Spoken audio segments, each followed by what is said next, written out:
La professionnelle silencieuse. La première balle transperça l'épaule du chiffre avant même que quiconque n'entende le coup de feu. La seconde manqua Torres de quelques centimètres et pulvérisa un tronc d'arbre. Puis la forêt explosa. 8 tireurs d'élite ennemis tirant depuis 30 mètres de hauteur dans la canopée, invisibles, intouchables, transformant les arbres en zone de mort. Le tireur d'élite désigné de la SEAL Team tomba dans la première minute avec une blessure thoracique aspirante. Soutien aérien cloué au sol, force de réaction rapide à 45 minutes de distance. Ils étaient piégés, saignants, mourants. C'est alors que Victoria Mitchell, l'opératrice silencieuse qui était avec eux depuis 6 mois sans avoir tiré un seul coup de feu au combat, se glissa derrière une bûche, leva son MK13 et élimina systématiquement 8 tireurs d'élite professionnels dispersés sur 600 mètres de forêt en 12 minutes de tir. Si parfait que cela serait étudié pendant des années. Laissez un commentaire, abonnez-vous, car ce que vous êtes sur le point de voir, c'est comment une professionnelle silencieuse a transformé une mort certaine en un coup magistral de violence de précision. La forêt était suffisamment dense pour cacher une armée. Et c'est exactement ce qui en faisait un terrain de chasse parfait. Des pins de 30 mètres s'étiraient vers le ciel gris européen, leurs branches créant une canopée si épaisse que midi ressemblait au crépuscule au niveau du sol. Les broussailles s'enchevêtraient entre les arbres, fougères, ronces, troncs couverts de mousse, rendant chaque pas périlleux. L'air était chargé de l'odeur de terre humide et de résine de pin. Ce parfum particulier des forêts anciennes, intact depuis des décennies. Petty Officer First Class Victoria Mitchell se déplaçait à travers tout cela comme de la fumée. Son fusil de sniper MK13 tenu en position basse, ses yeux perscutant constamment la canopée au-dessus. 29 ans, taille moyenne, silhouette élancée forgée par des années à porter un équipement lourd sur des terrains brutaux. Cheveux bruns foncés tirés en une tresse serrée sous son casque. Son visage avait cet aspect tanné de quelqu'un qui avait passé des années dans des environnements hostiles. Pas dur, juste aguerri, comme du cuir qui avait servi et s'en était trouvé meilleur. La SEAL Team se déplaçait en formation tactique. 12 opérateurs plus Victoria répartis en une formation lâche qui équilibrait soutien mutuel et vulnérabilité aux embuscades. Chaque opérateur portait environ 36 kilos d'équipement, armes, munitions, gilets pare-balles, matériel de communication, fournitures médicales. Ils se déplaçaient avec l'efficacité pratiquée de professionnels qui avaient fait cela des centaines de fois, connaissaient le rythme, comprenaient la danse. Le lieutenant Jake Morrison menait depuis l'avant. 32 ans, vétéran de combat avec 3 déploiements et une Navy Cross qu'il ne mentionnait jamais. Le genre d'officier qui dirigeait par l'exemple plutôt que par le grade, qui mangeait en dernier et prenait des nouvelles de ses hommes avant lui-même. Chief Petty Officer Marcus était le sous-officier supérieur. 40 ans, endurci, faisait ce métier depuis avant la naissance de la moitié de l'équipe. Ancien marine recon qui était passé dans la Navy et avait traversé le Bud à 28 ans. Il était la colonne vertébrale du peloton. La connaissance institutionnelle qui maintenait les jeunes SALS en vie. Petty Officer Ryan Cooper avait 25 ans, enthousiaste, avait encore ce complexe d'invincibilité d'avoir survécu à la Hell Week. Petty Officer James Torres portait un fusil SR-25 et avait un solide talent derrière une lunette. Pas d'élite, mais professionnel. Petty Officer Sarah Chen était leur infirmière. 27 ans, ancienne médecin de l'armée qui avait maintenu plus de gens en vie dans des conditions pires que la plupart des médecins dans des hôpitaux bien équipés. La mission était simple, patrouille de reconnaissance. Recueillir des renseignements sur les mouvements ennemis. Documenter les routes d'approvisionnement. Retourner à la base. Simple, routinier. Le genre qu'ils avaient fait une centaine de fois, ce qui était exactement le moment où tout tournait catastrophiquement mal. Victoria l'entendit en premier. Ce craquement supersonique distinctif d'une balle de fusil à haute puissance passant près, suivi du bruit sous plus grave du coup de feu réel. Son cerveau le traita instantanément. Sniper, position élevée, environ 300 mètres devant à gauche. Puis Chief et grogna et tomba, le sang se répandant déjà sur son épaule où la balle de 7,62 mm avait percé l'espace entre ses plaques de blindage. Contact, contact, canopée. La voix de Morrison perça le chaos. Sniper dans les arbres, à couvert.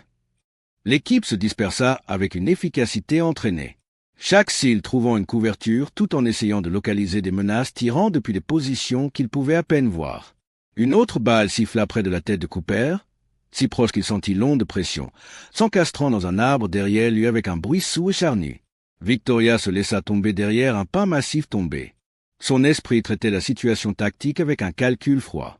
Snipers ennemis, positions multiples, élevés à 40 mètres, champs de tir entrecroisés, installation professionnelle. Un autre coup retentit. Torres tomba en hurlant, son SR-25 rebondissant alors qu'il agrippait sa poitrine. Chen bougeait immédiatement, rampant vers lui sous le feu. Bon Dieu! Cooper tirait avec son M4 dans la canopée, en automatique, brûlant des chargeurs. Je ne peux pas les voir. Où sont-ils? Putain?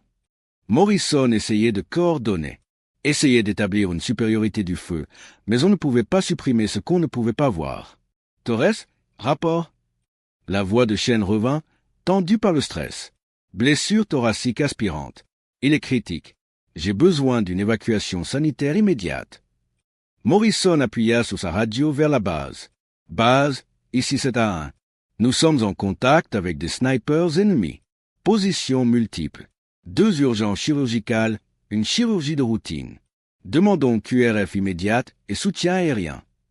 La réponse glaça le sang de tout le monde.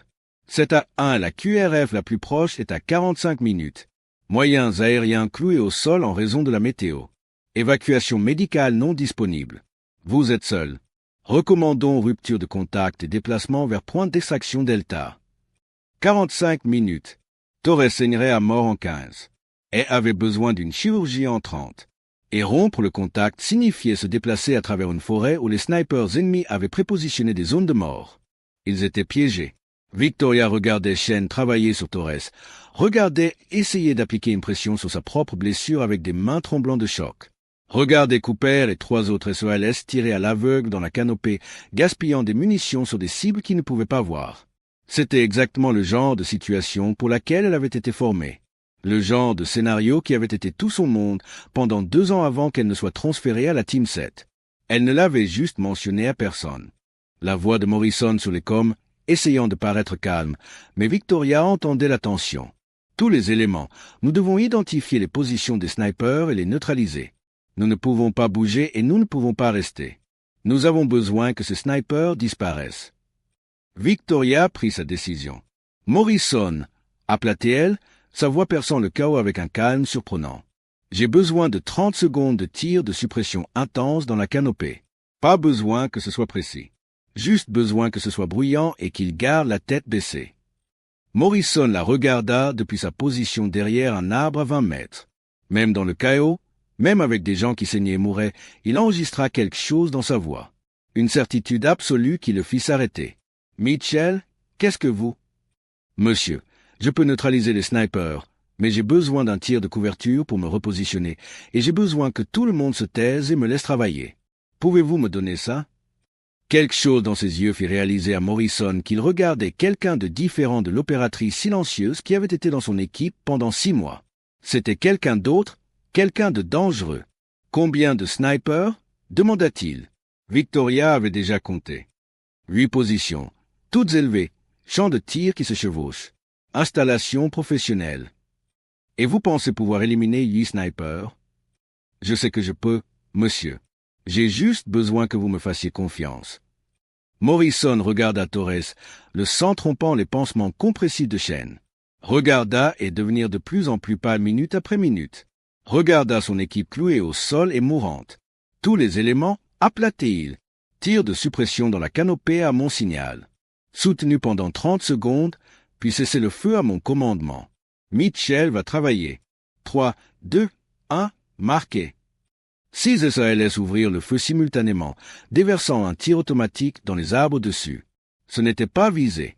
Ils ne pouvaient pas voir les cibles, mais cela forçait les snipers ennemis à se mettre à couvert, à faire une pause dans leur tir, à se recroqueviller. Et cette pause de 30 secondes était tout ce dont Victoria Mitchell avait besoin. Elle bougea rapidement et bas, se repositionnant 40 mètres à droite, où une légère élévation combinée avec un arbre tombé créait une position de tir naturel avec une excellente élévation et dissimulation. Elle se laissa tomber à plat ventre, levant son MK13 avec des mouvements si fluides qu'il semblait chorégraphiés. Le fusil était un .300 Winchester Magnum, capable d'un tir précis jusqu'à 1100 mètres dans des conditions idéales. Ce n'étaient pas des conditions idéales. Forêt dense, multiples obstructions, cibles élevées, distances variant de 200 à 600 mètres. Mais Victoria avait fait des tirs dans des conditions pires. Beaucoup pires. Cessez le feu, appela Morrison. La forêt devint soudainement, étrangement silencieuse, à l'exception des oreilles qui sifflaient et de la respiration laborieuse des hommes blessés. Victoria contrôla sa respiration, laissant son rythme cardiaque descendre après le sprint, entrant dans cet état de calme concentré qui séparait les bons snipers des exceptionnels. Sa lunette se leva et elle commença à scanner la canopée avec une précision systématique, cherchant des signatures qui trahissaient une position de sniper même quand il pensait être invisible. La plupart des gens cherchaient des gens. Victoria cherchait des anomalies, des choses qui n'appartenaient pas. Une ligne droite dans un monde de courbes, une ombre tombant mal, du feuillage bougeant contre le vent, la géométrie d'objets faits par l'homme contre la croissance organique. Là, 10 heures, 38 mètres de hauteur dans un pas massif. Une plateforme à peine visible construite en branches et filets de camouflage. Construction professionnelle presque impossible à repérer depuis le niveau du sol. Presque, mais Victoria pouvait voir le bord d'une botte. Juste le talon. Peut-être 5 centimètres visibles à travers un espace dans le feuillage. 5 centimètres suffisait. Elle calcula le tir en millisecondes. Distance 340 mètres horizontalement, 38 mètres verticalement, donnant une distance réelle de 342 mètres le long de l'angle de tir. Vent minimal à travers les arbres, mais elle pouvait voir les feuilles bouger au niveau de la canopée, peut-être 5 km/h de l'ouest. Température environ 13 degrés Celsius. Humidité élevée, peut-être 75%.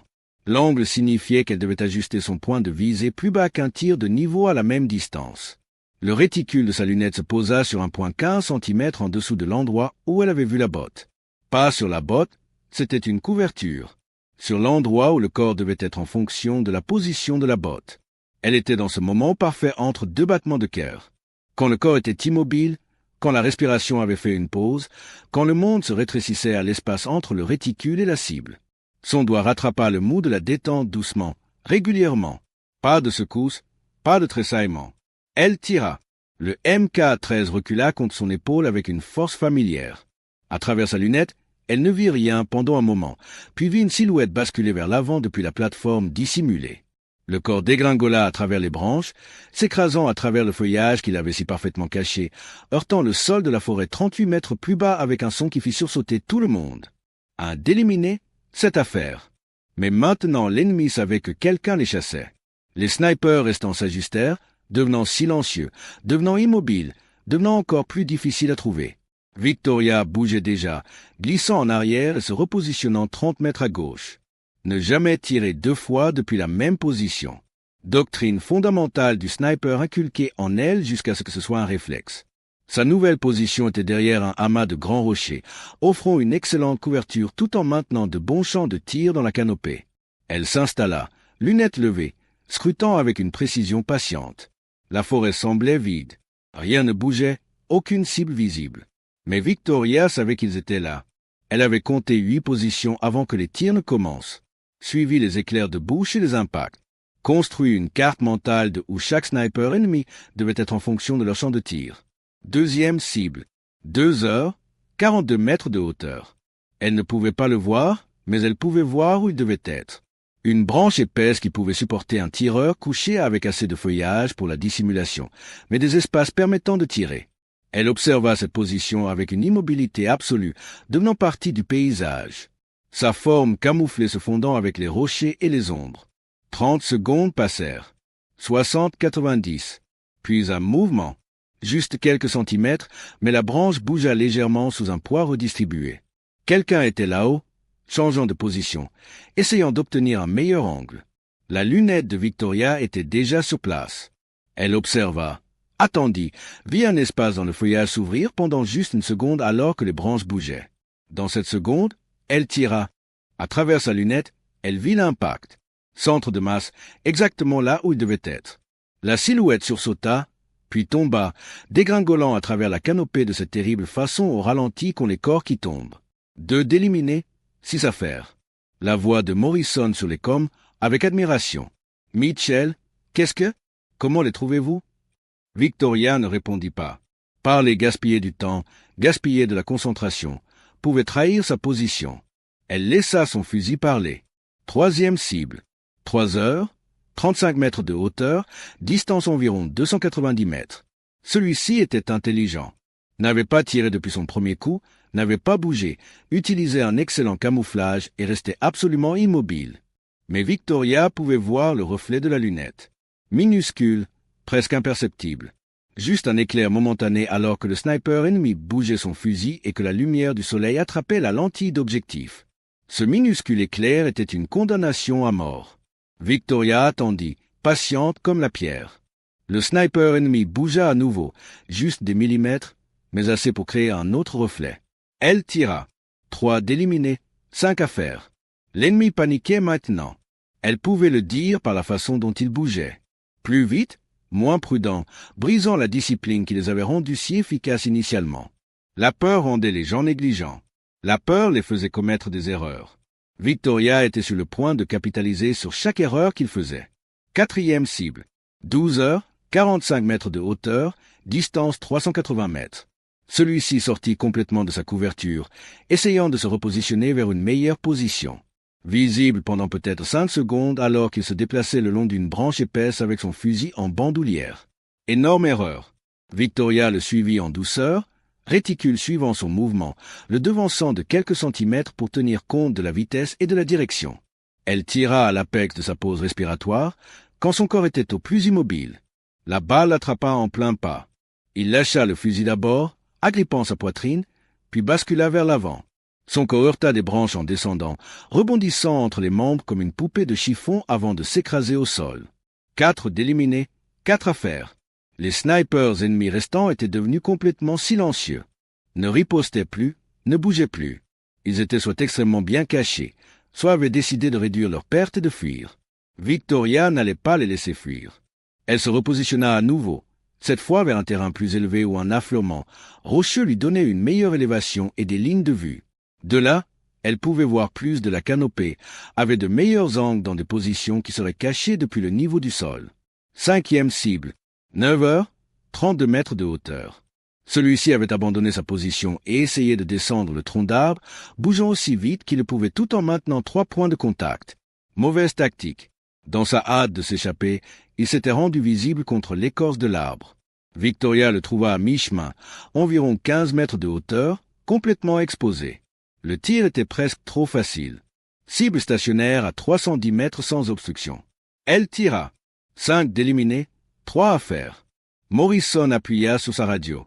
Mitchell, nous avons du mouvement au sol. 2 personnels ennemis se déplaçant vers l'est, environ 450 mètres. Victoria se repositionnait déjà, se déplaçant vers un endroit où elle aurait une ligne de vue sur les approchait. Elle trouva une position derrière un arbre tombé, se laissa tomber à plat ventre, lunettes levées et en suivit.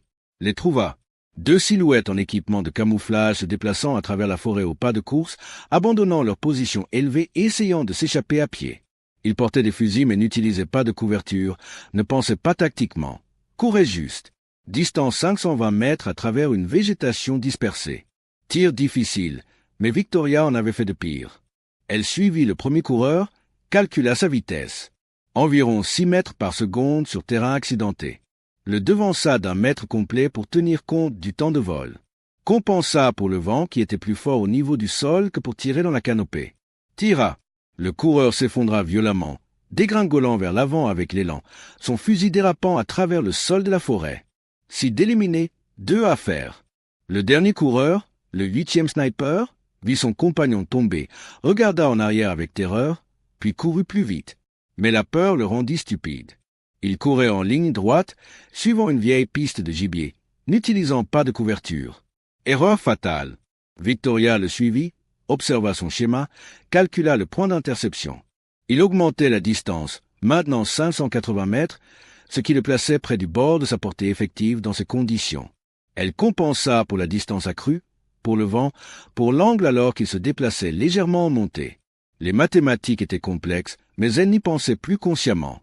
C'était intuitif, instinctif, produit de milliers de coups tirés au fil des années d'entraînement. Son doigt trouva la détente. Pression douce. Relâchement parfait. Le MK-13 parla une dernière fois. À 600 mètres, le dernier sniper ennemi trébucha, fit 3 pas de plus au pure inertie, puis s'effondra face première dans les fougères. 8 d'éliminés, 0 à faire. Victoria resta en position, lunettes scrutant, cherchant toute menace supplémentaire, s'assurant absolument qu'il n'y avait plus de positions ennemies. Elle resta là pendant 3 minutes complètes, observant, attendant, analysant. Rien. La forêt était silencieuse à l'exception des sons de Shen travaillant sur Torres, et gémissant alors que quelqu'un l'aidait avec sa blessure, et la respiration lourde de SEALS qui venait de faire face à la mort et avait survécu. Seulement alors Victoria appuya sur sa radio. Toutes les cibles neutralisées. 8 snipers ennemis confirmés éliminés. La zone est sécurisée.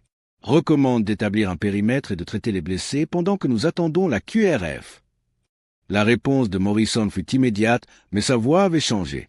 Il y avait quelque chose dedans. Un mélange de respect et d'incrédulité, et le genre d'admiration qui venait de voir quelqu'un faire quelque chose qui ne devrait pas être possible. Mitchell, je? Bon Dieu, vous venez d'éliminer 8 snipers par vous-même. Oui, monsieur. Temps d'engagement total environ 12 minutes du premier au dernier tir. Il y eut une longue pause. Victoria pouvait imaginer Morrison essayant de traiter ce qu'il venait de voir.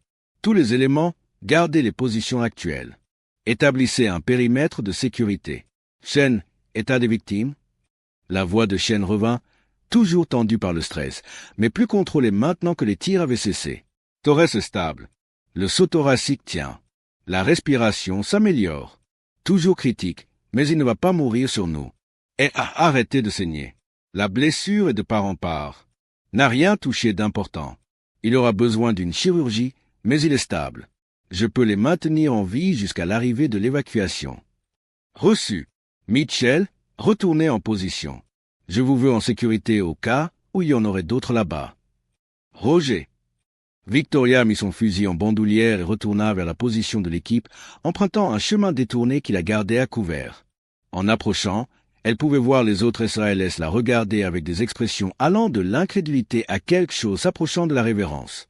Cooper, le jeune de 25 ans qui avait été l'une des voix les plus fortes remettant en question ses capacités, restait juste là, secouant lentement la tête. J'ai tiré avec cette équipe pendant 3 ans. J'ai travaillé avec certains des meilleurs tireurs de la Navy. Et je n'ai jamais rien vu d'approchant ce que vous venez de faire. Pas même dans le même univers. Torres, allongé au sol avec les mains de Shen sur sa poitrine, maintenant la pression, réussit un faible sourire. Mitchell, c'était le tir le plus beau que j'ai jamais vu de ma vie. Et je dis ça en tant que quelqu'un qui saigne actuellement parce que je n'aurais pas pu faire ces tirs. Victoria s'agenouilla à côté de lui, vérifiant sa couleur, sa respiration. Vous avez pris un coup parce que vous faisiez votre travail, ripostant et protégeant l'équipe. C'est exactement ce que vous auriez dû faire. Ouais, mais je ne pouvais pas les voir. Comment diable les avez-vous vus? La moitié de ces tirs, je ne pouvais même pas trouver les cibles à travers ma lunette. Entraînement différent, dit simplement Victoria. Elle regarda Shen. De quoi avez-vous besoin? Maintenez la pression ici pendant que je prépare une perfusion. Il a perdu beaucoup de sang. Victoria prit le relais du maintien de la pression. Ses mains stables et précises. De si près, Torres pouvait voir ses yeux. Calme, concentré, ne montrant aucune de la décharge d'adrénaline que tous les autres vivaient. Vous ne tremblez même pas, dit-il. On vient d'avoir le pire échange de tirs de ma vie et vous êtes stable comme un roc. Gestion de l'adrénaline. Partie de l'entraînement. Et, assis adossé à un arbre avec un bandage compressif sur son épaule, prit la parole. Mitchell, je suis dans ce business depuis 18 ans. J'ai travaillé avec des snipers Marine Scouts, des snipers des forces spéciales de l'armée, les meilleurs tireurs du JSOC. Ce que vous venez de faire, 8 cibles à distance étendue à travers une végétation dense sous le feu. Ce n'est pas une capacité SEAL standard. Bon sang, ce n'est pas une capacité standard de quoi que ce soit. Morrison s'approcha, ayant sécurisé le périmètre. Il regarda Victoria avec une expression qu'elle ne pouvait pas tout à fait lire. « Mitchell, nous devons parler. Mais d'abord... » Il haussa la voix pour que toute l'équipe puisse entendre. Tout le monde écoutait. Ce que Petit Officer Mitchell vient de faire a sauvé toutes nos vies. Sans elle, nous compterions des sacs mortuaires en ce moment. Je veux que tout le monde comprenne ça clairement.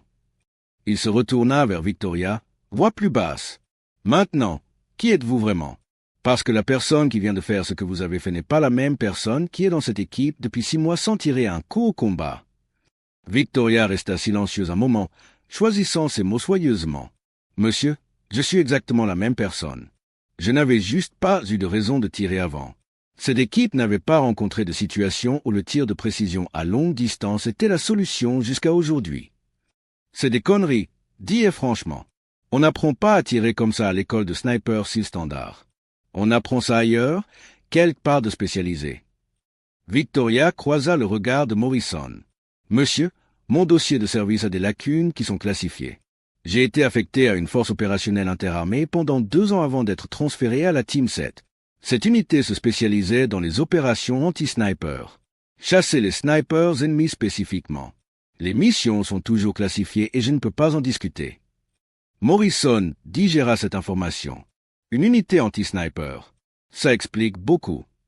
Ces unités étaient petites, hautement spécialisées, opérant dans l'ombre, faisant un travail qui n'apparaissait jamais dans les rapports officiels. Combien? Demanda-t-il doucement. Monsieur? Combien de snipers ennemis avez-vous éliminés pendant ces 2 ans? Victoria resta silencieuse pendant un long moment. Plus que 8, monsieur. Significativement plus que 8. L'équipe absorba cela en silence. Ils avaient opéré avec quelqu'un qui était essentiellement une chasseuse de snipers d'élite et ils ne le savaient pas. N'en avaient même pas eu le soupçon. Pourquoi ne nous l'avez-vous pas dit? Demanda Cooper. Pas accusateur, juste sincèrement curieux. Parce que ce n'était pas pertinent, dit Victoria. Je ne suis pas ici pour être un poney à un tour. Je suis ici pour faire partie de cette équipe, faire des opérations d'équipe. Le fait que mon affectation précédente m'ait donné un ensemble de compétences particuliers est juste coïncidentiel. Je suis ici parce que je voulais faire partie d'une équipe à nouveau, pas opérer seul. Morrison hocha lentement la tête, comprenant plus qu'elle n'en avait dit. Opérer seul. Cela signifiait que les missions anti-sniper avaient été des opérations solo ou presque solo, profondément derrière les lignes ennemies, chassant les chasseurs, éliminant les snipers ennemis qui tuaient les forces de la coalition. C'était un travail dangereux, un travail solitaire, le genre de travail qui brisait certaines personnes. La QRF arriva 30 minutes plus tard. 2 hélicoptères Black Hawk pleins de SEALS et un oiseau d'évacuation médicale pour Torres et Hay. À ce moment-là, Victoria et 3 autres membres de l'équipe avaient effectué une évaluation du champ de bataille, se déplaçant à travers la forêt pour confirmer que les 8 snipers ennemis étaient bien éliminés. L'ennemi avait été professionnel, bien équipé. Fusils Rusorsi T5000, optique de qualité, équipement de communication, plateforme camouflée construite dans les arbres. Ils savaient ce qu'ils faisaient. Avaient probablement opéré dans cette forêt pendant des semaines ou des mois, installant ces positions, créant des champs de tir entrecroisés. Contre une patrouille normale, ils auraient été dévastatrices efficaces. Ils avaient choisi leur terrain parfaitement, avaient des positions de tir idéales, contrôlaient le terrain. Ils n'avaient juste pas compté sur Victoria Mitchell. Chaque position racontait une histoire. Le premier sniper avait été touché à travers la poitrine depuis un angle qui aurait dû être impossible. Victoria avait enfilé la balle à travers un espace dans le feuillage, peut-être 15 centimètres de large. Le deuxième avait été touché au centre de masse à travers la dissimulation. Le troisième montrait des preuves d'un tir sur cible en mouvement. Le quatrième avait été en train de se déplacer entre positions quand il avait été tué. Tir professionnel, tir de classe mondiale, le genre de tir qui finissait dans des manuels tactiques classifiés comme études de cas sur comment le tir de précision devrait être conduit. Bon Dieu, dit l'un des opérateurs de la QRF, regardant la 8e position, le coureur qui avait été abattu à 600 mètres. Ce tir, il était en mouvement, il était à portée extrême. Il y a de la végétation entre la position de tir et la cible. Ça ne devrait pas être possible. Et pourtant, dit Morrison doucement, elle l'a fait paraître facile. Le débriefing eut lieu 5 jours plus tard dans une installation sécurisée. Victoria était assise face à Morrison, leur commandant de peloton, et 3 officiers du commandement de la guerre navale spéciale qui avaient spécialement volé pour comprendre ce qui s'était passé dans cette forêt. L'officier supérieur, un capitaine dont Victoria reconnaissait le nom des cercles du JSOC, ouvrit un dossier épais. Parcourons l'engagement étape par étape. 8 snipers ennemis, tous en position élevée entre 32 et 45 mètres de hauteur dans les arbres, distance de 290 à 620 mètres, tout ça à travers une forêt dense avec obstruction de végétation significative, tout en étant sous tir indirect depuis d'autres positions ennemies. Temps d'engagement total, 12 minutes. Est-ce exact? Oui, monsieur, confirma Victoria. Et vous avez atteint un taux de réussite de 100%. 8 cibles, 8 éliminations. En fait, monsieur, j'ai tiré 10 balles au total. 8 étaient des engagements de cible. 2 étaient des tirs de repositionnement où j'ai tiré pour confirmer mon 0 après m'être déplacé vers de nouvelles positions. Le capitaine se renversa dans sa chaise, échangeant des regards avec ses collègues. Petit officer Mitchell. Je suis dans la guerre navale spéciale, depuis 23 ans. J'ai travaillé avec certains des meilleurs snipers du monde. J'ai lu des rapports d'après-action de chaque engagement majeur des 2 dernières décennies. Ce que vous avez fait dans cette forêt est, franchement, l'un des tirs de précision les plus impressionnants que j'ai jamais vu documentés. Merci, monsieur. La question est pourquoi quelqu'un avec vos capacités est resté assis dans un peloton si pendant 6 mois sans que personne ne sache de quoi vous étiez capable. Morrison intervint. Monsieur, si je peux me permettre, Mitchell a été un membre d'équipe exemplaire depuis qu'elle nous a rejoints. Elle tire son poids, suit les ordres, contribue à la planification des missions. Elle ne fait juste pas de publicité pour ses capacités. Parce que les professionnels silencieux ne font pas de publicité, dit Victoria. Ils font juste le travail quand il doit être fait. Pendant 6 mois, cette équipe n'a pas rencontré de situation où mon ensemble de compétences particulières était la solution. Donc j'ai fait ce que tout le monde faisait. Patrouiller, recueillir du renseignement, fournir de la sécurité. Je ne suis pas ici pour être spécial. Je suis ici pour faire partie de l'équipe. Le capitaine l'étudia. Mais vous n'êtes pas juste partie de l'équipe. Vous êtes une opératrice anti-sniper d'élite qui était intégrée dans un peloton SEAL standard. C'est inhabituel. La question pourquoi? Victoria choisit ses mots soigneusement. Monsieur, après 2 ans d'opération anti-sniper solo, j'ai demandé un transfert vers une unité de ligne. Le travail que je faisais était efficace, mais c'était isolant. Je voulais faire partie d'une équipe à nouveau, travailler avec des gens au lieu de chasser seul. L'un des autres officiers, un commandant, se pencha en avant. Les 8 snipers ennemis que vous avez éliminés, nous les avons identifiés. Ils faisaient partie d'une unité hautement entraînée qui opérait dans cette région depuis 18 mois. Ils ont été responsables de 23 victimes de la coalition avant que vous ne les arrêtiez. Vous n'avez pas juste sauvé votre équipe ce jour-là. Vous avez éliminé une menace qui était une épine dans notre pied depuis plus d'1 an. Victoria absorba cela. 23 personnes. C'est combien l'équipe ennemie avait tué avant qu'elle ne mette fin à leur opération. Compris, monsieur? Le capitaine ferma le dossier. Petit officer Mitchell. Voici ce qui va se passer. Vous êtes officiellement désigné comme tireuse de précision principale de la SEAL Team 7. Vous continuerez à vous déployer avec l'équipe, participant à toutes les opérations. Mais quand les situations requièrent du tir de précision à longue distance, vous êtes notre atout dédié. De plus, vous dirigerez l'entraînement de sniper pour le peloton, aidant à améliorer les compétences de tout le monde. Oui, monsieur. Une chose de plus. L'engagement dans la forêt est en train d'être rédigé pour une Navy Commendation médaille avec dispositif de bravoure. Morrison vous l'a recommandé pour une Silver Star, mais c'est toujours en cours d'examen. De toute façon, ce que vous avez fait est exceptionnel et sera reconnu. Victoria bougea avec inconfort. Monsieur, je faisais juste mon travail. Votre travail a sauvé 12 vies et éliminé une menace majeure. Acceptez la reconnaissance, Mitchell. Vous l'avez mérité. Ce soir-là, de retour au complexe de l'équipe, Victoria démontait son MK13 quand Cooper s'approcha. « Et je peux vous demander quelque chose ?» Elle leva les yeux. « Bien sûr. Quand vous étiez avec cette unité anti-sniper, combien de missions avez-vous faites ?» Victoria y réfléchit. En 2 ans, environ 87 missions. Certaines étaient des cibles uniques, certaines étaient des cibles multiples. Les yeux de Cooper s'écarquillèrent. 87 missions. Bon Dieu. Et vous travaillez seul? Principalement. Parfois avec un observateur, mais généralement solo.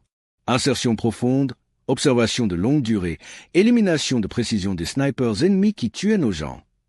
Je ne peux même pas imaginer. La plupart des gars de cette équipe ont peut-être 5 ou 6 engagements de combat avec leur système d'armes principal.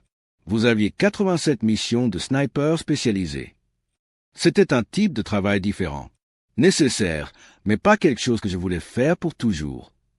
Cooper s'assit en face d'elle. Je vous dois des excuses. Certains d'entre nous, moi y compris, on s'est demandé si vous avez ce qu'il fallait parce qu'on ne vous avait jamais vu tirer, jamais vu en action. On pensait que peut-être vous étiez, je ne sais pas, en roue libre ou quelque chose. Victoria continua à nettoyer son fusil. Vous n'aviez pas tort de vous demander. Dans cette communauté, vous vous prouvez par la performance. Je comprends ça. Je n'avais juste pas eu l'opportunité de montrer ce que je pouvais faire. Eh bien, vous l'avez définitivement montré. Et est déjà de retour de chirurgie et il a dit à tout le monde que vous êtes le meilleur sniper avec qui il ait jamais travaillé. Torres, qui va faire une récupération complète, au fait, veut vous acheter un pack de bière. Et Morrison a dit à tout le peloton que si quelqu'un remettait encore en question vos capacités, il aurait à répondre de lui. Victoria sourit légèrement. Je n'ai pas besoin que quelqu'un me défende. Le travail part de lui-même. C'est exactement ce que a dit que vous diriez. Cooper se leva. De toute façon, je voulais juste dire merci de nous avoir sauvé les fesses et je suis désolé d'avoir douté de vous. Pas d'excuses nécessaires. On est beau. Après le départ de Cooper, Victoria finit de nettoyer son fusil et décida de vérifier son zéro.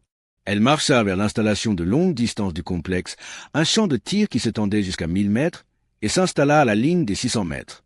Elle tira 5 coups, prenant son temps, concentrée sur la technique plutôt que la vitesse. Les 5 coups formèrent un groupement inférieur à 5 cm au centre de la cible. Parfait. Alors qu'elle rangeait, Morrison apparut. La plupart des gens célébreraient après ce que vous avez fait. Prendraient du temps libre. Décompresseraient. Au lieu de ça, vous êtes ici à vous entraîner. Tirer est une compétence périssable, monsieur. Vous l'utilisez ou vous la perdez. Morrison la regarda emballer son équipement avec une précision méthodique. Cette unité anti-sniper avec laquelle vous étiez, il vous donnait beaucoup de temps d'arrêt entre les missions. Non, monsieur. Parfois, on faisait 3 ou 4 missions par semaine. Parfois, on attendait 2 semaines pour la bonne opportunité. Mais quand on n'était pas sur le terrain, on s'entraînait tous les jours. Des milliers de balles tirées, travaillant sur la technique, poussant les limites de ce qui était possible. Et maintenant vous êtes avec nous, les missions de sniper sont rares. C'est bien, monsieur. Je savais à quoi je m'engageais. Je voulais faire partie d'une équipe faisant des opérations d'équipe. Le fait que mon ensemble de compétences soit devenu utile dans cette forêt est juste un timing fortuné. Un timing fortuné qui a sauvé 12 vies. Morrison fit une pause. Vous savez comment il vous appelle maintenant? Monsieur? Ghost, parce que ces 8 snipers ennemis n'ont jamais su ce qui les a frappés.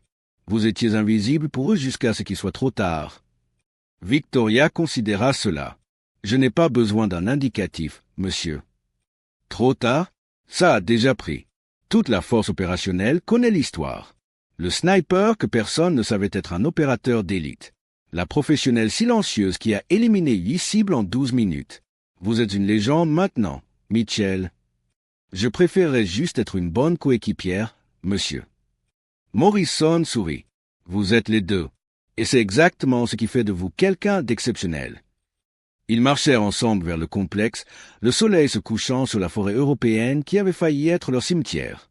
Mitchell, dit Morrison doucement. Dans cette forêt, quand et Torres sont tombés et qu'on était cloués dans cette zone de mort. Je passais en revue les options et aucune n'était bonne. On allait prendre de lourdes pertes, peut-être perdre la moitié de l'équipe avant l'arrivée de la QRF. Si vous n'aviez pas fait ce que vous avez fait. Mais je l'ai fait, monsieur. C'est ce que font les coéquipiers. Vous m'avez donné le tir de couverture dont j'avais besoin pour travailler. J'ai éliminé les menaces. Effort d'équipe. Morrison hocha la tête. Mais ils connaissaient tous les deux la vérité. Sans les capacités exceptionnelles de Victoria, l'équipe aurait été systématiquement éliminée par des snipers ennemis professionnels qui détenaient tous les avantages. Elle les avait sauvés. Tous. Et elle l'avait fait si discrètement, si professionnellement que même après 6 mois de travail ensemble, ils n'avaient eu aucune idée qu'elle en était capable jusqu'au moment où c'était le plus important. L'histoire de ce qui s'était passé dans cette forêt européenne se répandit dans la communauté de la guerre navale spéciale comme une traînée de poudre. La tireuse d'élite désignée que personne ne savait être en fait une opératrice anti-sniper d'élite. La professionnelle silencieuse qui avait caché des capacités de classe mondiale. La femme qui avait éliminé 8 snipers ennemis en 12 minutes pendant que son équipe était clouée au sol et mourante. Petty Officer First Class Victoria Ghost, Mitchell devint une légende dans la communauté, bien qu'elle résistât activement à la tension. Elle continua à se déployer avec la SEAL Team 7, continua à être le membre d'équipe silencieux et fiable qu'elle avait toujours été. Mais maintenant, quand le tir de précision était requis, tout le monde savait exactement à qui faire appel. Elle ne parla jamais de son temps avec l'unité anti-sniper. Ne discuta jamais des 87 missions ou du nombre de snipers ennemis qu'elle avait éliminés. Ne fit jamais de publicité pour ses capacités ou ne chercha jamais de reconnaissance. Elle faisait juste le travail quand il devait être fait, ce qui était exactement ce que faisaient les professionnels silencieux. Des années plus tard, Quand les instructeurs à l'école de sniper de la guerre navale spéciale enseignaient l'étude de cas de l'engagement forestier, ils ciblent à distance étendue à travers une végétation dansant 12 minutes sous stress de combat. Ils finissaient toujours avec la même leçon. Ne jugez jamais un tireur par la fréquence à laquelle il tire. Jugez-le par ce qui se passe quand il le fait. Les meilleurs opérateurs sont souvent les plus silencieux.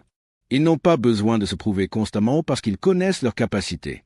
Ils attendent patiemment le moment où ces capacités sont nécessaires, et puis ils exécutent avec une telle précision que ça paraît sans effort. Victoria Mitchell était restée 6 mois sans prendre un tir de combat avec son système d'armes principal. Puis en 12 minutes de tir parfait, elle avait rappelé à tout le monde pourquoi les silencieux sont souvent les plus dangereux. Les snipers ennemis dans cette forêt avaient été professionnels, bien entraînés, bien positionnés. Ils avaient choisi leur terrain parfaitement, avaient des angles idéaux, contrôlaient le terrain. Mais ils avaient fait une erreur fatale. Ils avaient supposé que parce qu'ils ne pouvaient pas voir la menace ne pouvait pas les voir. Ils avaient supposé que parce que Victoria Mitchell avait été silencieuse pendant 6 mois, elle n'était pas capable. Ils avaient supposé à tort. Et dans les mathématiques impitoyables du combat, les suppositions erronées vous font tuer. Victoria Mitchell l'avait prouvé de la manière la plus définitive possible. 8 coups, 8 cibles, 12 minutes, et un cours magistral, c'est pourquoi vous ne devriez jamais sous-estimer la professionnelle silencieuse avec le fusil long. Si cette histoire vous a touché, n'oubliez pas de vous abonner à Cohésion Interne pour plus de récits inspirants de courage et de dévouement. Rejoignez notre communauté pour découvrir d'autres histoires extraordinaires de femmes, soldats et vétérans qui ont marqué l'histoire militaire par leur bravoure exceptionnelle.